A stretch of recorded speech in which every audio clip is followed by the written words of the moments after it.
All right. Okay, so today is chapter or session 5 for kind of the basic blueprint of what God has given us to build King Solomon Kingdom Incubators.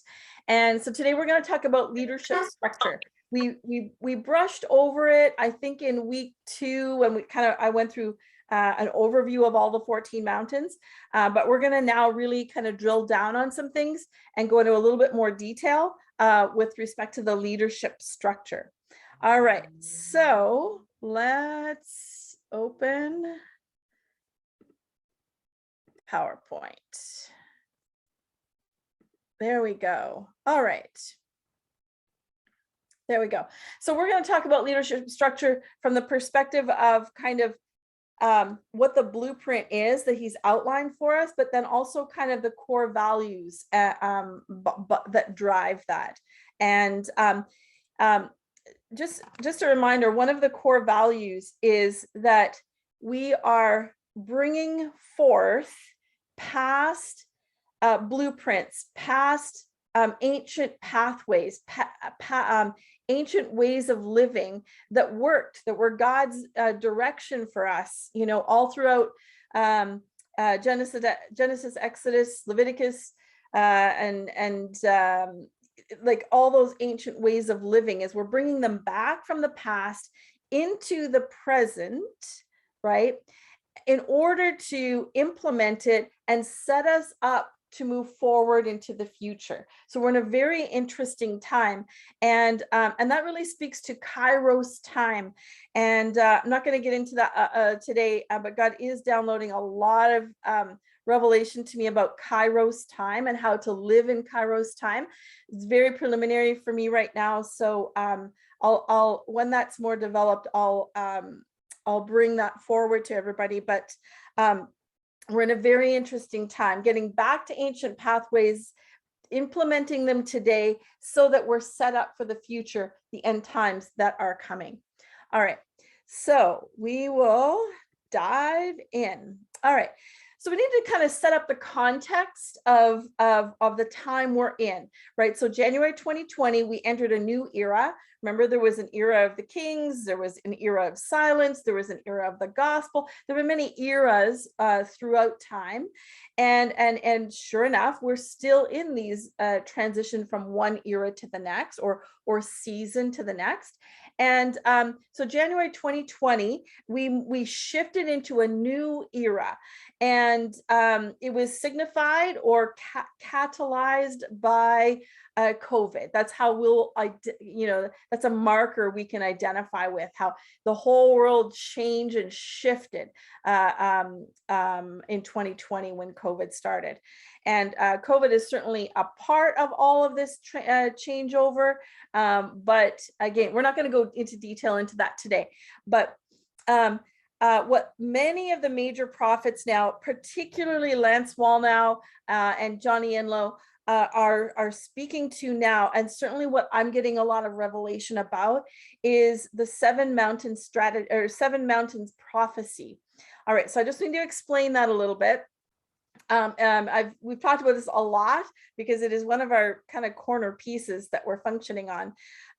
But along with the 7 mountains prophecy, what it is, it's a prophecy about the wealth inversion, or it's also a time of the dispensations. So I'll break that down a little bit. Basically, the 7 mountain prophecy is basically there's 7 mountains or pillars or aspects of our society, right? So they call them religion, family, education, government, media, arts and entertainment, and business. All right. Now, and what happened was God intended from the very beginning in the ancient pathways that he would be front and center in all those areas or mountains or pillars of our society. But what happened is Satan got in and started to build in platforms of lies and corruption and chaos. And so we have what we have today in the world: very corrupt religion, right? Very broken families, abuse, and so on. Education, curriculums that include, causing children to question their very identities as boys and girls, and even, teaching about, physical intimacy, at even as young as 4 and 5-year-olds, and then government. Well, I don't even need to go there. Media, that's where the media is reporting propaganda and lies to propagate the agenda of governments. And the business world, I don't even need to talk about business and corrupt business people. And then, of course, arts and entertainment, promoting popular culture. All right, so those are the 7 mountains. Now, so what God is saying with the 7 mountains prophecy is he's saying, we're entering another time of dispensation. We're entering another time of, let's just say, the flood. That's what most people can identify with. He's wiping out all the evil in the world. He's saying enough is enough. He's wiping it all out, and he's restoring a whole new foundation.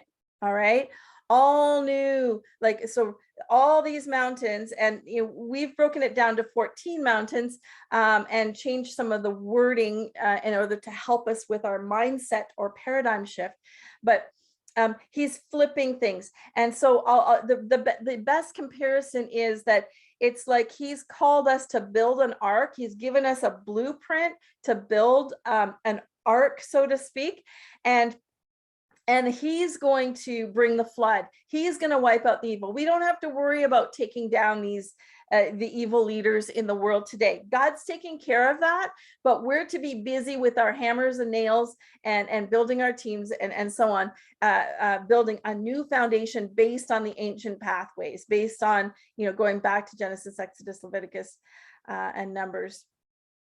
All right, so all right, so I needed to set that context, and as just like with the flood, Noah was busy building, and as the ark was ready, then God started to bring the flood, right? As we're ready and we're building whole new, like what we're calling a parallel society, right? All this is, you see how it's parallel to what's going on, and it's coming up underneath what's built in the world right now, built by lies and corruption by Satan. We're bubbling up from underneath, and at the right time, God's going to clear off the top, and there we are. We're ready with our good governments, our good education, or godly education, godly government, godly. We don't use the word religion. We're using the word discipleship, and so on. All right, so let's move on to, all right, so in God's kingdom, he gives everything's in order, everything's very specific, right? He gives, even when Moses was to build the temple, or the tabernacle, which you see in the middle here of this map. This is, I think most people recognize this. This is the how Moses was instructed to lay out the tabernacle and the community of the Israelites, right? It wasn't a kingdom at that point because there were no kings back then. So anyways, he had very, very specific instructions on how, where does the lampstand go? How, where does the curtain go? How high is it? What does the inner temple look like, right? All right, so we know that God gives very specific, finite instructions on how things are to be built. And that's what we're compiling with the blueprint. And we're, getting more and more detail all the time. So just so we know, we need to be seeking the exact instructions, dimensions, layouts, and so on. All right. So in Exodus 36:8 to 40:33, quite a few chapters. That's how long it took to give all the dimensions for the layout of just the tabernacle, right? That's just it. All right. And then in Numbers 2, he describes the arrangement of the tribal camps, right? So this is where each of the camps were how they were to be arranged. And there was a purpose for each one based on each one's calling. Each tribe had a different calling. And so they were arranged accordingly. All right.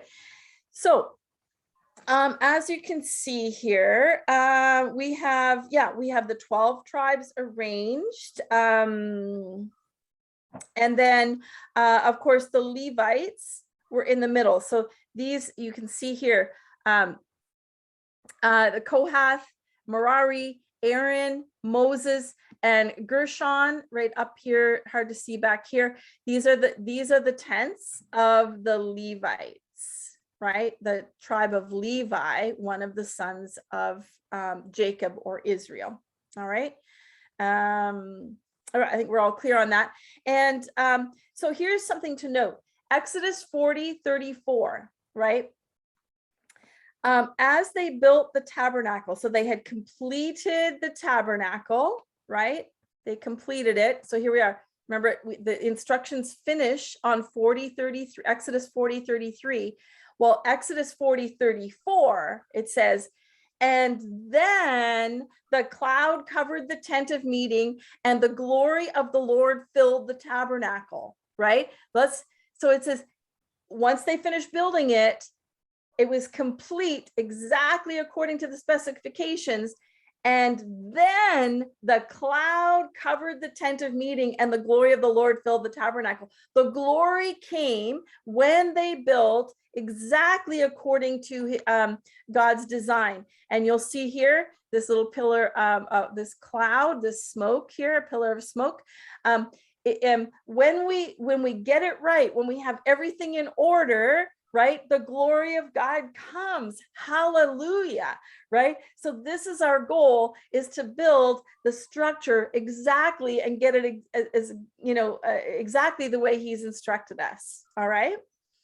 So thank God that he gives us the instructions. All right. All right, there we go. When everything is in order, according to God, then the glory and the blessings come. All right, so let's start. So there's many different levels of leadership. Again, remember, we're talking about leadership structure today, right? So let's start at the, I want to say the lowest level, because all levels are important, but let's start with the family, like the smallest unit, right? And that's order in the family. What does leadership look like in the family? All right, I think we're all pretty familiar with this, but the best way I like to describe leadership in the family is that God is represented on earth by the father or husband, right? And the body, or the church, or the ecclesia, we'll use the word ecclesia, that are the people of God, right? The messengers of God, right? We are to submit to God. Oops, hold on. That wasn't supposed to happen.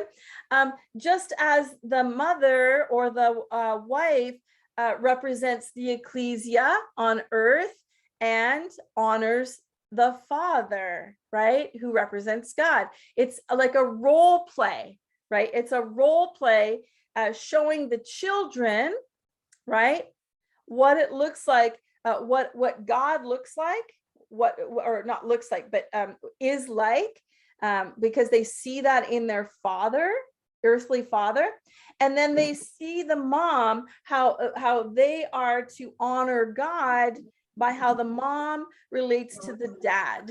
All right. I know it's a very, very tender topic because there's so much abuse has happened. Trust me, I get it. But we're walking it out and we're figuring it out, right? All right.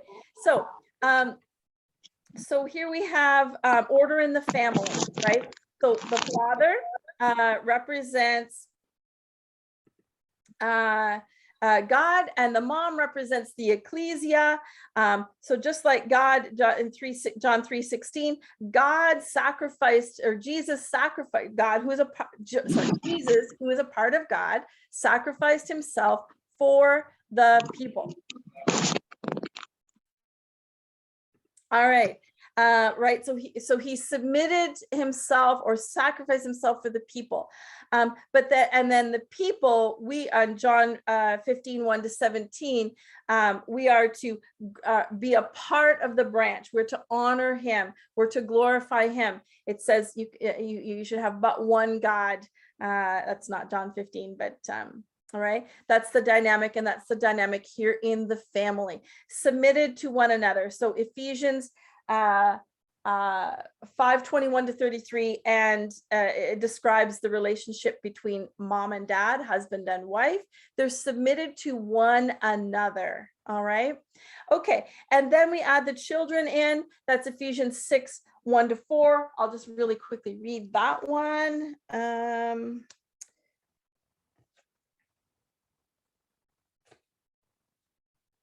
All right, 6,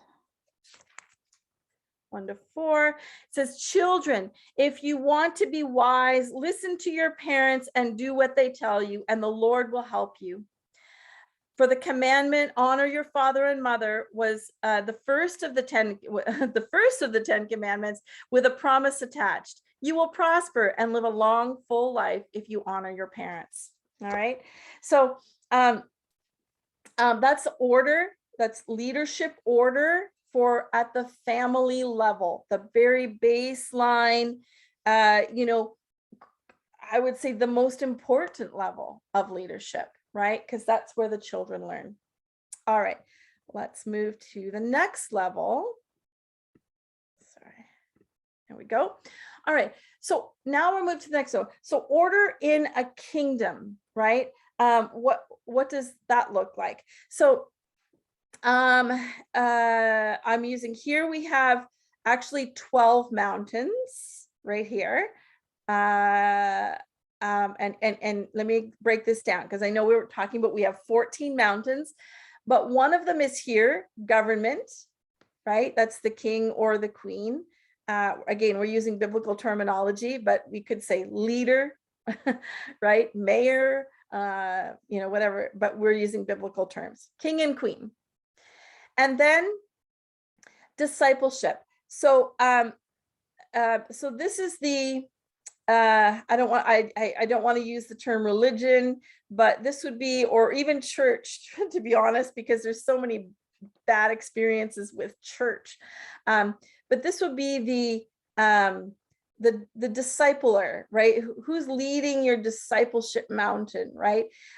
This person here is kind of overseeing the well-being, the spiritual well-being of all of the people, including the leaders. They're also, to the king or queen, kind of like a right-hand man or woman, if you will, right? So they're a confidant to the king or queen. They're, it's like God sent every king or queen a prophet, right? And the prophet would hear from God. Not that the king or queen didn't hear from God, of course they did, but prophets hear, we all hear differently according to our gifts and according to our purpose. And when when a king or a queen listens to their prophet that God has given them, there's like how do I put it? Like there's accountability. Let's put it that way. There's accountability and a cross reference between what we're hearing from God. So for me, for example, I have one that I go to just for like, this is what I'm hearing. Well, actually, we do this in Grand Council, where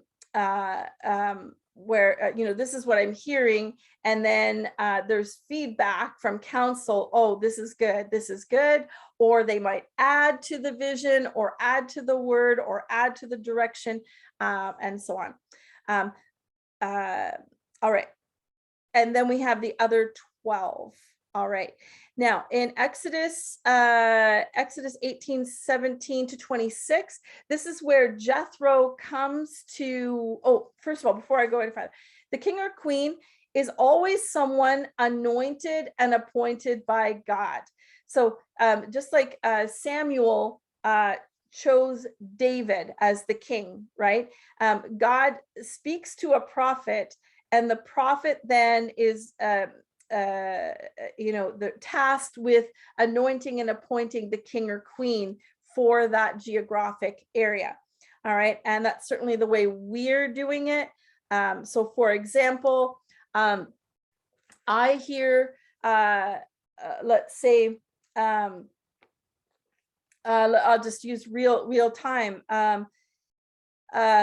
Cynthia Oliphant is the anointed and appointed queen for South Africa, right?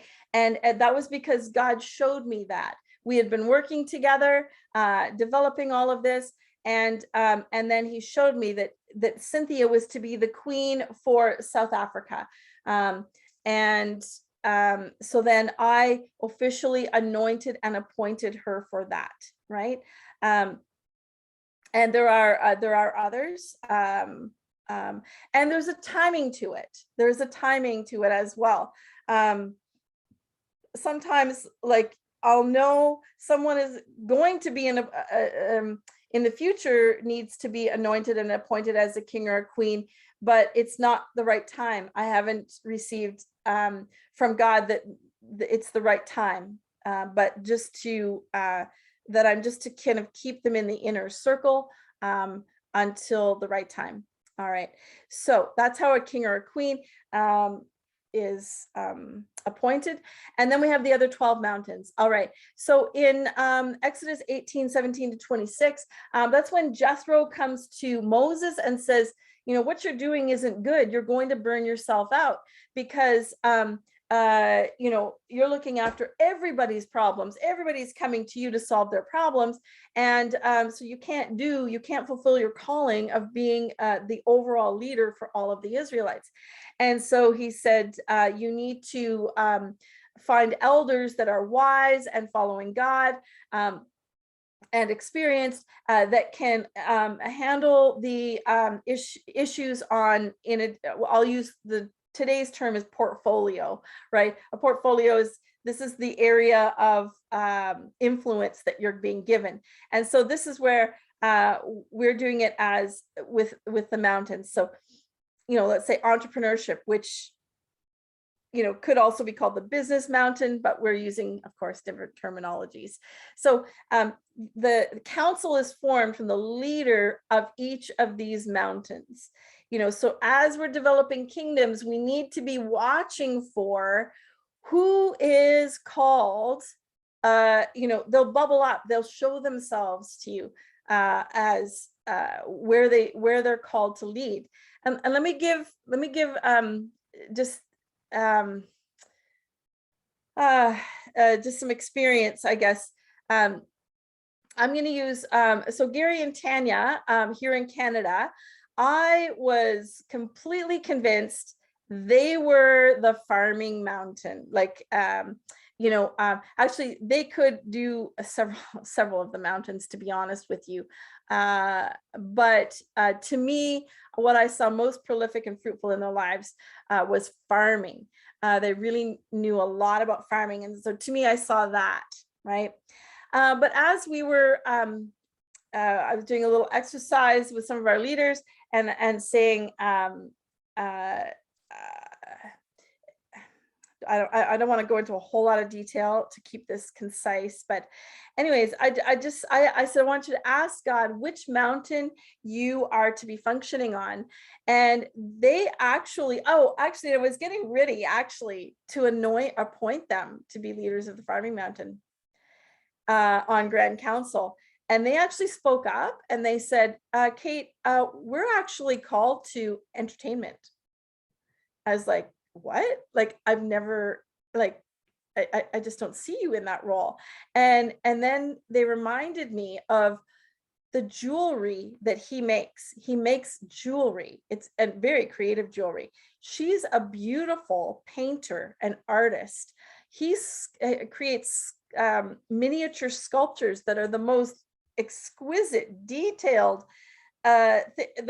using materials that, like, cloth and wire and wood and I'm sure there's leaves in there somewhere too, like, it's astounding. And I'm like, oh, right, I see that. And so I anointed and appointed them to be leaders of the Entertainment Mountain on the Grand Council level. All right, so all this to say, I believe, and here's another thing. I was functioning very happily, very, proficiently and fruitfully in the sport mountain for probably my whole life, and up until last year, and Lance Wallnau prophesied over me and said, you're going to be switching to the government mountain. And I was like, no, no way. I can't stand politics. I hate it. It's so, yeah, anyway, I won't speak words of death, but and he said, no, really, that's where God's taking you. So keep in mind, I say all this to say, keep in mind, God is doing some switcheroos.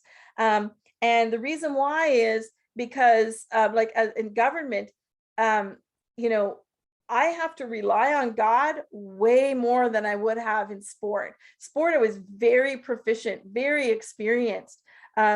And so I didn't need God. I could have done it completely on my own. But now with government, I really have to lean into God because I have no education in government, other than just life. And so he's doing a lot of switcheroos right now for various reasons. So there we go. So that's what that looks like. So council, according to Revelation 7:11, says that they're actually a perfect government. The number for perfect government is actually 12. It's known prophetically that the number for perfect government is 12. So we have the 12. We have the 12 counselors here. But in Revelation 7:11, it says 24. So what that means is actually, to make it even better, is that each mountain you have 2 counselors. Now, in Revelation 7:11, it refers to 1 council member for the daytime shift and 1 council member for the nighttime shift in each realm of authority. And so what I'm seeing, or what we're seeing so far, is that let's just take entertainment, right? Gary and Tanya, husband, wife, together. So they're 2 within the Entertainment Mountain. What it could look like in your kingdom is a husband and wife working together. It could also look like a child, like, remember, we're raising the children up to be leaders, that it could be an adult and a child working together as council members for the for that mountain. I don't have anything definitive at this point, but that's where we're at right now. These are the possibilities. All right. I just want to say, any questions, input, like any other information that you've heard or that you have?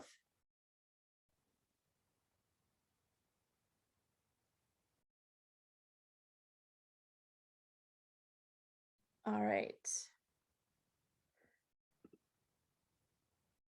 Okay. And actually, in another session, we're going to do decision making, how decisions are made. That will be an entirely different session. We're just talking about structure right now. All right. So now we're talking about so we've done family, the base level, then we've done at the kingdom level, and now we're doing at the world level or the global level. All right. So this is where we have a few well, 3 different capacities. So I keep mentioning Grand Council over and over again. So basically Grand Council, so these are the people that God has brought in that think on a global level. So they just naturally think on a global scale. It's just how they're wired. And they're highly invested, right? In other words, they've given a lot of their time, talent, and treasure to take responsibility for governing the mission. and I'm going to, on a slide later on, I've got a list of who those people are. All right. Now, I'm just going to explain this kind of globe here. What we have is these red lines are different kingdoms, right?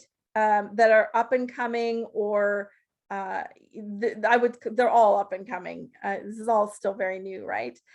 So they're all different kingdoms, and there'll be more. All right. So on the purple lines, we have the mountains. So there's health, housing, farming, security, government, entrepreneurship, so on and so on and so on. All right. And all right, let's talk about royal council. We'll move down. Royal council. So that's where the king or queen from each kingdom comes together as a council for support, sharing, prayer, and training one another, and accountability. All right. So when we go back and we study, let's just say King Solomon, right? I mean, we could look at any one of the kings or queens, but why did King Solomon's kingdom fail? What happened? What can we learn from that?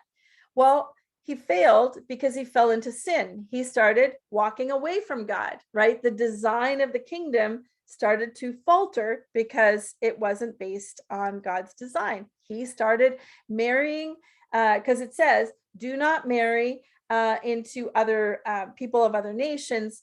And what did he do? He started marrying wives from other nations, other kingdoms, other cultures. And so he was pulled more and more away from God through that. And so, that eventually things sort of crumbled and he died. And then Israel was divided, and then we know the rest of the story from there.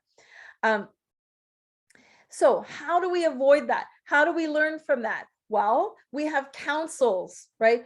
Cross accountability. You'll notice, look at how many things are crossed over in this kind of roadmap here, right? So royal council meets together, right, to hold each other accountable, right, for prayer for each other, to support one another, because kings and queens will share similar problems and issues, right? So they can understand one another. And fellowship. I'm missing one, but anyway. Oh, and training and learning and sharing from one another, right? Oh, guys, look, we tried this and it really worked well. You should do it, right? Or, oh my goodness, guys, don't go there. Don't do this because it's it'll blow up in your face. So that's royal council. That is not functioning right now. We're not at that phase in the development right now. All right. Mountain Leaders Council. So what does that mean? So each of these lines represents a mountain. All right. So let's just take so for every kingdom, let's just take farming. It's an easy one. We all understand. So this is where the mountain leader from each of these kingdoms comes together to support one another, pray, share and train one another, to fellowship, and for accountability, right? So there's accountability within each kingdom. If we go back here, there's accountability. Even the king or queen is held accountable by the discipleship mountain leader, but even all the counselors, right? And then the king or queen is also held accountable at royal council, right? So then, and it's not about,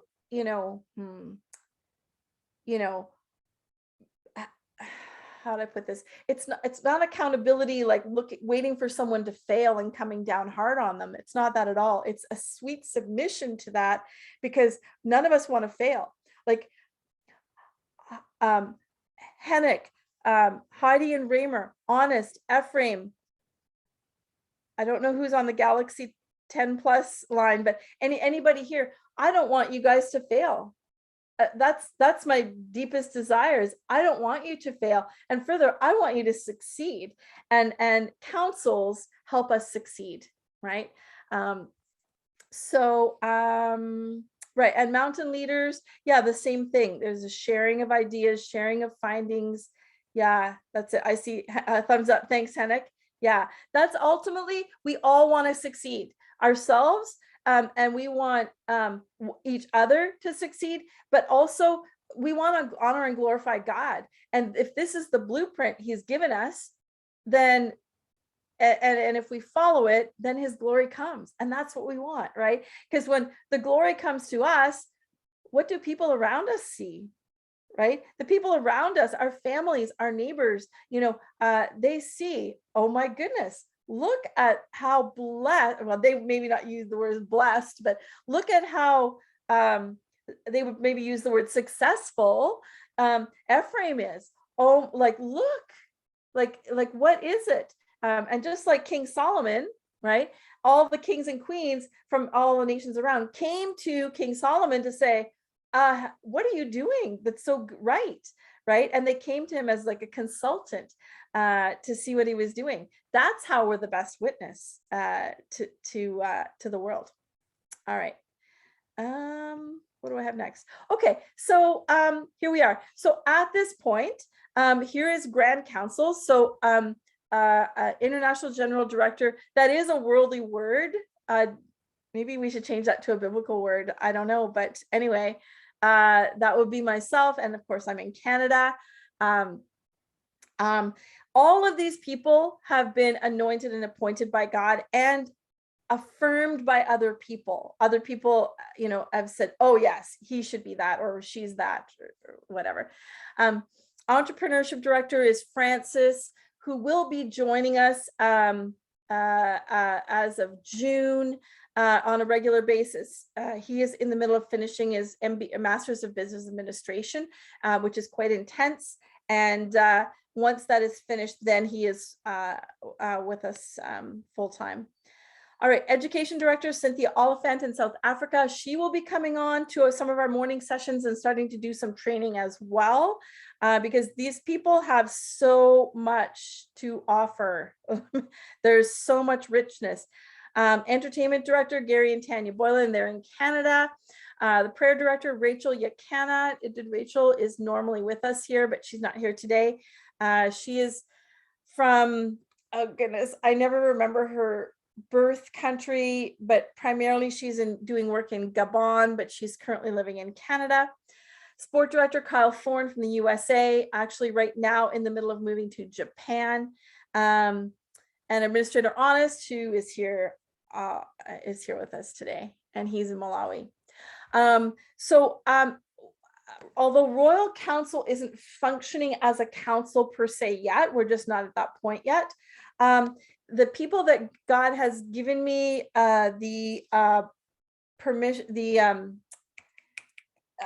permission to appoint for kings and queens are South Africa, Cynthia Oliphant; Namibia, Cynthia Martin; DRC, that's Democratic Republic of Congo, that's Francis; Bangladesh, Samuel Singh; and Canada, it is me in the interim. I will say that for Canada, there is a particular gentleman who is a First Nations gentleman who is to be king. But he is not ready yet. So in the interim, I'm fulfilling that role and working with that gentleman. Yeah. There we are. All right. Just one thing I also see down the road is that the world is not going to be defined by the countries that we see now. So, what we're calling, South Africa, Namibia, DRC, Bangladesh, Canada, like, I don't know how, but somehow these countries as we understand them will not exist as they do today. And let me use the example of Canada and the United States. So Canada is the second biggest country in the world, second to Russia. Canada is divided into 14 provinces, and each province is actually the size of a country in many countries, right? It's just a huge country. What I see is that Canada will not be a country, but it will be divided according to the ancient tribes of the First Nations people, or the Indigenous people. And there are maps, you can just Google them, an Indigenous map of North America. They were settled by tribes all over North America. And I believe that's what we're going back to for North America. Anyway. Okay. Oh, first of all, let me just stop sharing. Any questions so far on any of that?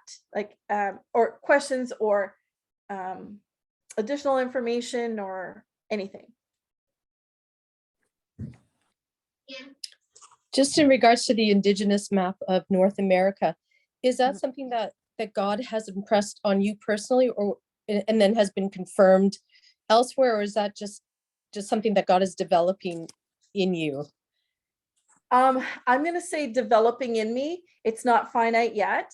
It's kind of the way it kind of works it's the same with Kairos time. He's revealing stuff, but I don't have enough together yet to be able to speak on it. It's the same with the with the map of North America. It's just bubbling up. Yeah. Okay. And the affirmation for me is when I think back biblically to even, right, how the tribes of Israel were mapped out around the tabernacle, right? They were divided by tribes. And then once they moved into the promised land, he gave this land to Gad, and this land to Reuben, and this land to Benjamin. You know what I mean? They were settled by tribes, but still one nation of people. So I'm still kind of like figuring that out. Yeah. Yeah. And I welcome, if anyone else is hearing anything like that, then let's put this together. Because even this, the blueprint, the 7 mountains prophecy, what I do is I definitely hear from God, but then I compare that with what prophets are saying today, reputable, proven prophets, right? And then the Bible, and then, it all kind of comes together. So, let me use the example of hemp bricks. All right. For the housing mountain, what God had shown me was cob. So that's a mixture of sand, clay, and straw. He said, use cob, build with cob, build with cob. And I was like focused on that and doing some research on that.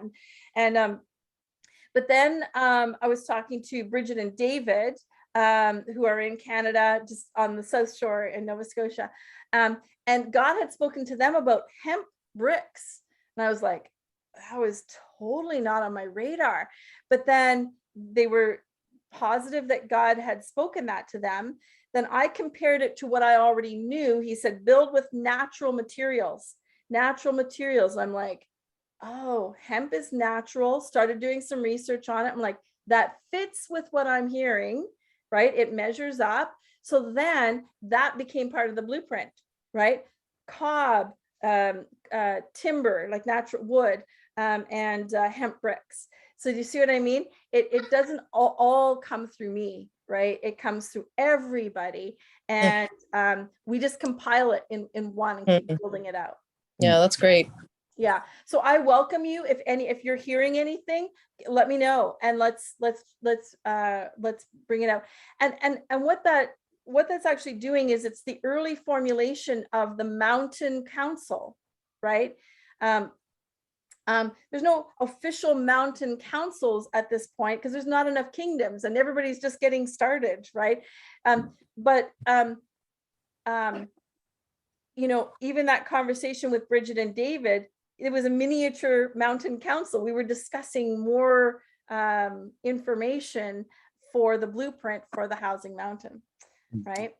That all being said, we are going to start we're working, I'm working on it at the ground council level. How are we going to work this? But we call them think tanks or mastermind groups, or these are just words that are being used in the world today. But a focused discussion group on particular mountains, right? Because so many people have so much information, and we want to start building the education library, the training libraries out, so everybody has access to all the information. So we need to put everybody around the table who's functioning on that mountain or has information about it. Like, let's say Hennick, right? So he's a structural engineer, right? So he understands how to build things, construct buildings, right?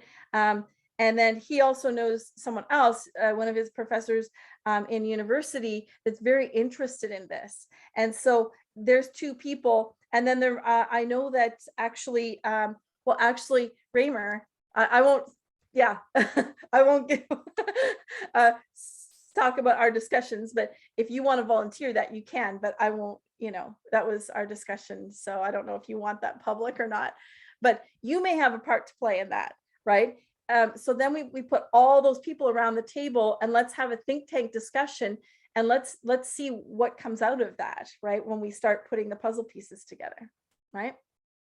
So that is going to be, that's coming in the near future. Yeah. All right. Any other questions? All right. Okay. So now here's the oh, just one sec. Battery's gonna die. There we go. All right. So here's the question now, here's what we all need to be considering, right? I just did this on the weekend again, right? Because things are changing so much right now. And God is positioning, it's like a chessboard. God's positioning his people into the right places, right?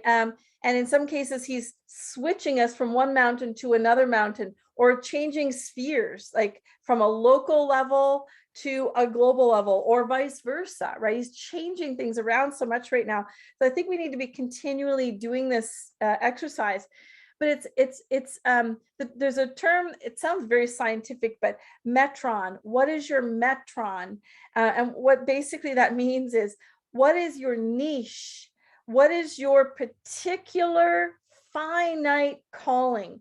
What part of the body are you specifically? And so, and I'm talking about not even, oh, I'm not a foot anymore. Now I'm a hand. I'm talking about which finger are you on that hand, right? Very finite. And we need to be going to God and asking him, or even asking prophets to prophesy. A prophet or an apostle. Apostles are very good at this too. So where do you fit in? Where are you supposed to be functioning? In other words, are you the one with the hammer building this ark, or are you the architect, or are you the oh goodness, the painter? Just using analogies here, but and then get going on it, right? And once you're going on it, there's going to be an anointment. That's when an anointment and an appointment comes along, and then it just takes fire, right? And you're flying in what you're created to be. And so that's part of my role on the body, is recognizing who is called to what. And I'll just say, for example, so Heidi and Raymer's family and their children, it was just like, I think it was like maybe 2 or 3 weeks ago, it wasn't that long ago, I saw this need for to have a Hesed kids Facebook group, where our kids from different kingdoms can start coming together. And it just was starting to bubble up in my mind. I'm like, oh yeah, there's so much potential in that. Oh, this is a really good idea. Okay, thank you, God. And then kind of left it. And then when I went to visit Heidi and Raymer's family, a week and a half ago, I was like, these are the one, this is the family that's supposed to lead that, right? As I listened to the kids and saw their handiwork and their artwork and their passions and got to meet them, I knew, you know, I could see their callings, you know, for how they're to contribute to the kingdom and as individuals. And so we, the oldest girls have now created a Facebook group, along with Heidi with their mom. They've created a Facebook group called Hesed Kids. It's still being developed. There are, you know, some strict guidelines on who can be in that group because we want to protect the children, but it is a group for the children, by the children, to the children. And so, but we need to protect all these children because of the pedophiles and stuff that are online. It'll be a target. Anyways, once it's more developed, we will explain that a bit more. Actually, that'd be good, Heidi, and so you guys can actually do a Monday session and explain the whole Facebook group. All right. So okay, yeah, so back to so we always, as leaders, we always need to be, yeah, thanks, Heidi. As leaders, we always need to be watching who's bubbling up, who is God sent for a particular role, and take care of business, like do it. If God says it's the right time, right? Just activate and appoint them for that role, and then they will take off, right? These are important steps. So back to this, where do you fit in? So we have to figure that out for ourselves first. So in other words, what geographic scope do you dream about? So what do you pray for? Do you pray for your country? Do you pray for the world? Like me, when I'm praying, when I'm there's, I think further down here it says, who do you weep for? Oh yeah, yeah. What people group do you weep for? Right. So when I'm praying for all the leaders within Hesed that are here now, but also the ones that are to come. I pray for the First Nations people and the lost tribes of Israel. I pray for the most vulnerable children of the world. You know, these are the things that I just naturally pray for, other than, of course, my own family and my kids. But what geographic scope do you dream about and pray about? Where do you have a vision for? And then what altitude do you think at, right? Oh, so geographic, yeah. Is it a city, a town? Is it a country, a region, a continent, or is it global, right? All right, what altitude do you think at? So a perfect example. Okay, think of a mountain. We're using a mountain analogy a lot, but think of a mountain where it has a peak at the top, right? And then there's the base camp, the ground level, and then there's all the stratus, or the levels in between. Let's take a church scenario. Okay. So, and again, I'm going to speak from a North American perspective and the old way church was done perspective. You know, so the person that thinks on the base camp level, and all levels are important. Let me get that clear. Every level is important, right? Okay, so the person that runs the coffee center. So most churches in Canada and the United States now have a coffee center, or a hospitality center. And so it welcomes guests. They can get a cup of coffee. All right. And so the person that runs the coffee center, they're thinking, we need more muffins. We need muffins to, you know, I need a bigger budget so I can buy muffins so people can have a muffin with their coffee. You know, a nice little snack, and they're going to feel good. We need muffins. Why don't we have muffins? Like, this is their concern, right? They want people to feel comfortable at the ground welcoming level, right? That's their concern. All right.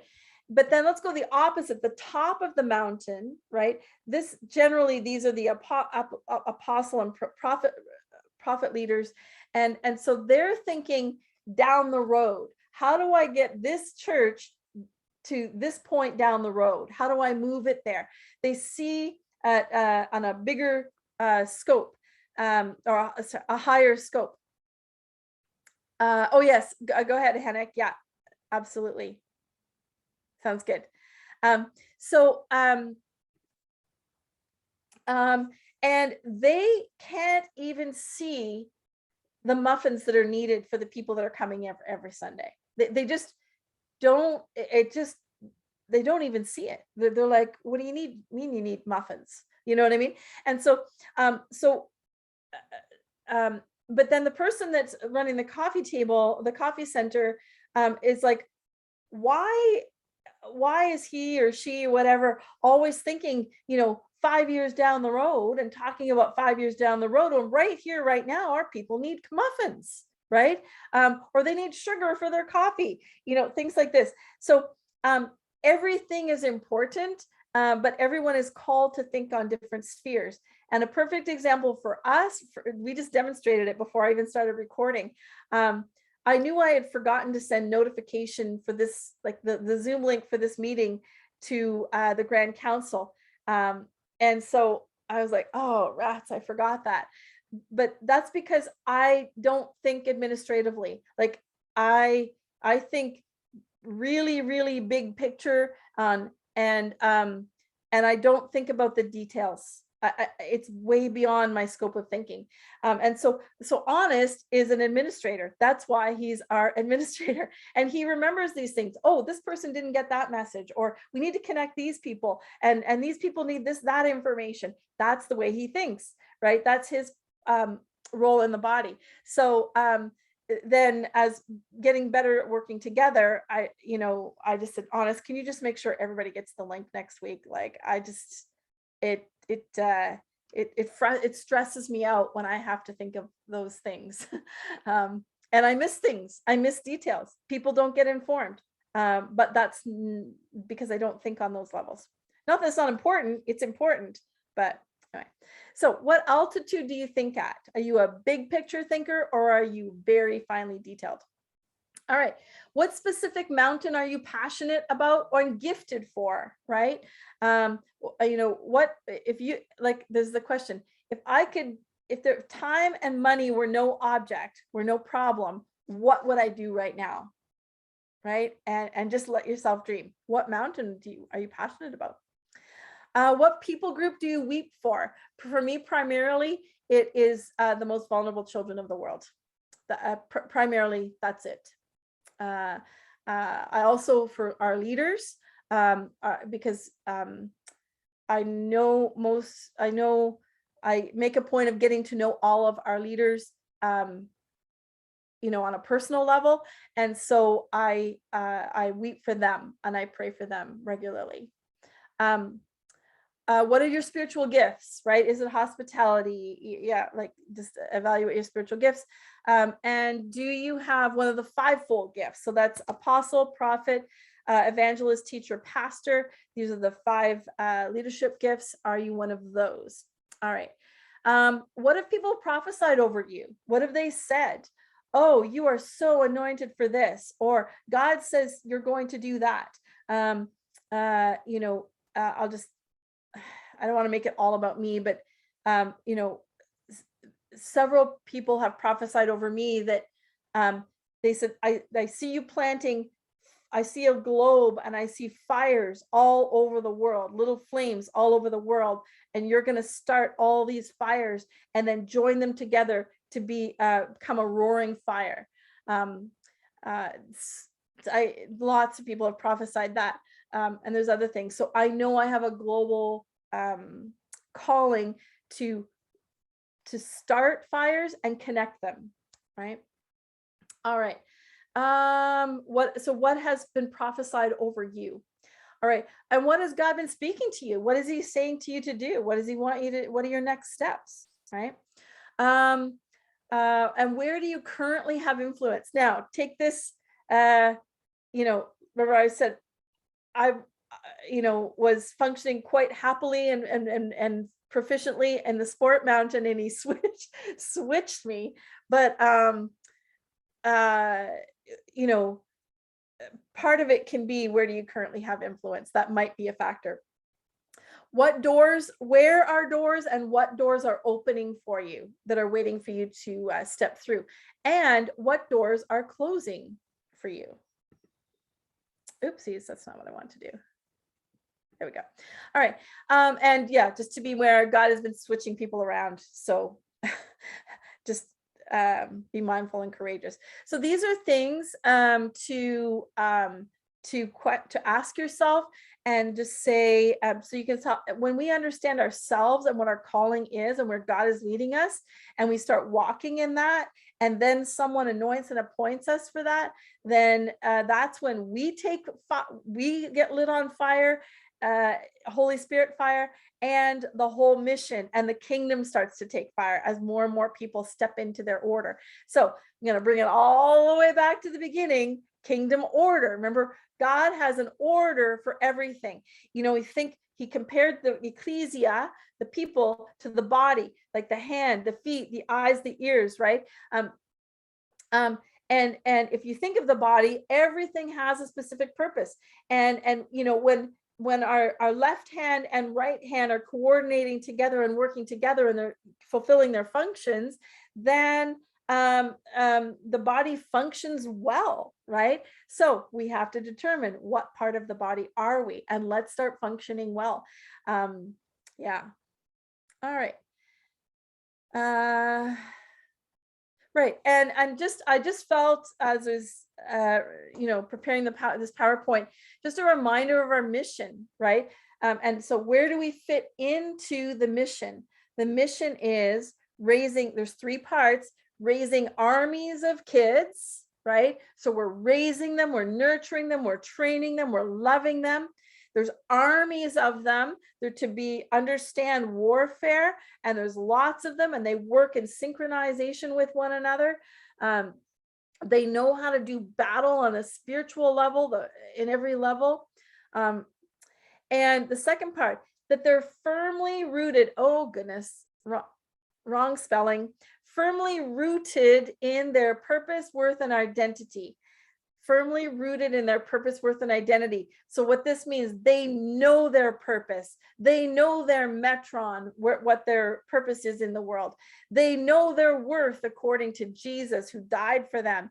And they know their identity, who they are in through Jesus, right?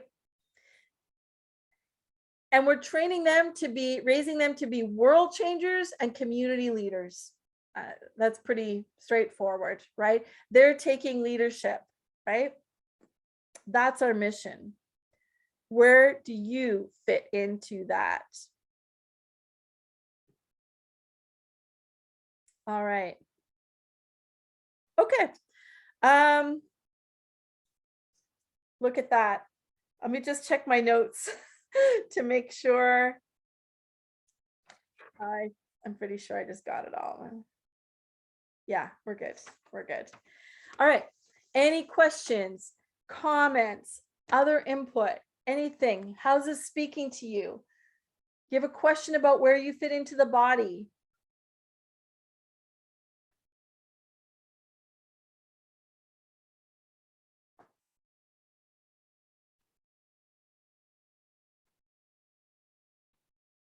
Okay. So I think I'll just take a minute. I'm going to stop recording.